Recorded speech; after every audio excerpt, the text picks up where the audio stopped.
लेकिन ओमान पीछे हट गया। और उसके बाद फिर दोबारा जो ईरान था वो पाकिस्तान की तरफ आया और पाकिस्तान ने बहुत एफर्ट किए।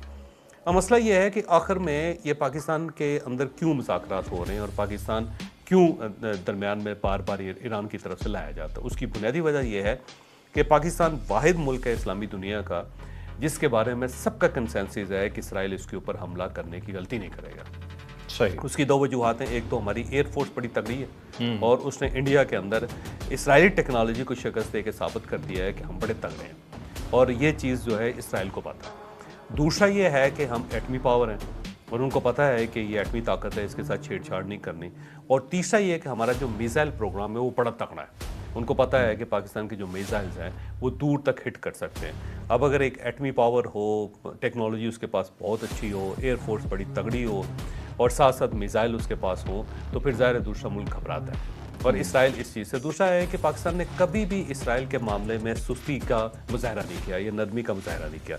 इस चीज़ को भी इसराइल अच्छी तरह जानता है कि ये बड़े सख्त लोग हैं। तो वो उसने कभी ऐसी गलती नहीं करनी कि वो पाकिस्तान के अंदर कोई डायलॉग हो रहा या पाकिस्तान की फ़िज़ा के अंदर कोई जहाज़ जा रहा हो उसको हिट कर, क्योंकि अगर उसने किया तो it's a act of war और अगर एक्ट ऑफ वार होगा तो फिर पाकिस्तान उसका जवाब देगा फौरी तौर पे। इनका पता है उनको।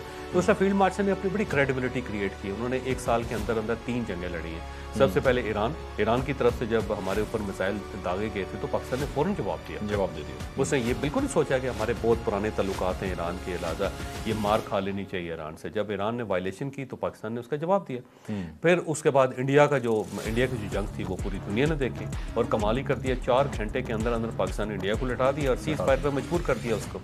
तीसरा जो अफगानिस्तान के अंदर किया है, अफगान सोच ही नहीं सकते थे कि कभी पाकिस्तान हमारे ऊपर हमला भी कर सकता है, लेकिन पाकिस्तान ने सिर्फ एक हमला नहीं किया, फिर हमलों की एक सीरीज वहाँ पे की और बिल्कुल उनकी जो कहते हैं ना कि रीढ़ की हड्डी तोड़ देना, रीढ़ की हड्डी तोड़ी।